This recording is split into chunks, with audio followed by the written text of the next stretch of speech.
আসসালামু আলাইকুম। আজকে আমি আপনাদের সামনে আরেকটা ভিডিও নিয়ে আসলাম। আর এই ভিডিওটা আসলে একটা ল্যাপটপ নিয়ে।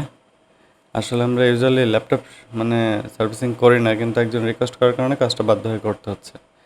তো এইখানে যে প্রবলেম সেটা হচ্ছে যে আসলে ল্যাপটপের এই যে টাচপ্যাডের যে রিবনটা সাদা রঙের, হ্যাঁ, এই রিবনটা হচ্ছে কাস্টমার নিজে কাজ করতে গিয়ে হোক বা যেভাবেই হোক নষ্ট করে ফেলার কারণে শর্ট হয়ে যায়।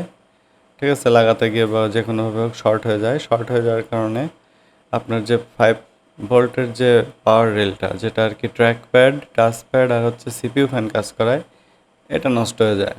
ওখানে 5 ভোল্ট সাপ্লাইটা নষ্ট হয়ে গেছে। তো আজকে আমরা এই 5 ভোল্ট সাপ্লাইটা ঠিক করব এবং আমাদের ল্যাপটপটার সিপিইউ ফ্যানটা ঘুরতেছে না সেটা রিপেয়ার করব। তো এখানে আমরা ল্যাপটপটা অনেক দেখে টেখে মাল্টিমিটার দিয়ে টেস্ট করে সব কিছু করার পরে যে সমস্যাটা পেলাম সেটা হচ্ছে একটা ফিউজ। এই ফিউজটা আর কি জ্বলে গেছে। আর এই যে এখানে দেখতে পাচ্ছেন যে ফিউজটা, এটা জ্বলে গেছে, সাদা রঙের ছোট্ট ফিউজটা। আর কাস্টমার ফ্যানটা নিজে কাজ করতে গিয়ে সবগুলো তার ছিঁড়ে ফেলছিল, যেটা আমরা ওর পাশে ঝালাই করে রাখছি। এখন আমরা এই পাওয়ার রেলটা ঠিক করে দেখব ফ্যানটা চলে কিনা। তো আমরা প্রথমে এই ফিউজটা আর কি চেঞ্জ করব। এটা খুলে নিয়ে এখানে আগে পরিমাপ করব যে আর কোনো শর্ট আছে কি না। শর্ট না থাকলে আমরা এখানে একটা সরাসরি কানেকশন দিয়ে দেব। তো এখানে আমরা প্রথমে ফিউজটা খুলব লো মেল্ট সোল্ডার দিয়ে। সেক্ষেত্রে আমাদের এটা খোলা অনেক সহজ হবে, দেখলেন অনেক সহজে খুলে আসলো।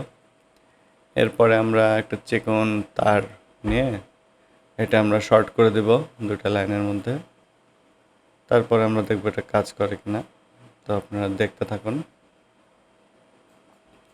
আর আরেকটা কথা, আজকে আমাদের ভিডিওটা অনেক শর্ট হবে, ছোট করে বানাবো আমরা ভিডিওটা, বেশি লং করব না।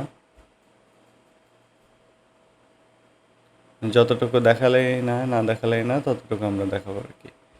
এটা ডিটেলে কীভাবে আমরা পরিমাপ করলাম, ফল্টগুলো ধরলাম, সেগুলো আমরা সব কিছু দেখাবো না বা এই ঝামেলার মধ্যে যাবো না। জাস্ট যে সমস্যাগুলো কী ছিল সেটা আমরা আপনাদেরকে বলে দিলাম। এটাতে আরও কাজ করা হয়েছে যাতে ট্র্যাকপ্যাড কাজ করে, যাতে আপনার টাচপ্যাড কাজ করে। তারপরে সিপিইউ ফ্যানের যে 5টা কানেকশন ছিল সেগুলো প্রত্যেকটা ছেঁড়া ছিল, কোনটা কোন দিকে করে লাগানো ছিল সেটার সব কিছু এলোমেলো ছিল, সেগুলো রিপেয়ার করা হয়েছে। বেসটা ভাঙা ছিল, সেটা ঠিক করা হয়েছে। তাই এখন আমরা দেখতে পাচ্ছেন যে আমাদের ফ্যানটা স্পিন করতেছে। এখন আমরা দেখব যে আমাদের ডিসপ্লে আসে কিনা। হ্যাঁ, দেখা যাচ্ছে ডিসপ্লে নাই, কারণ পিসিটা হচ্ছে স্লিপ মোডে, ঢাকনাটা বন্ধ করা ছিল যার কারণে তো স্লিপ মোডে ছিল। এখন আমরা এটা পাওয়ার কেবলটা খুলে আবার কানেকশন দিয়ে দেখব ঠিক হয় কিনা।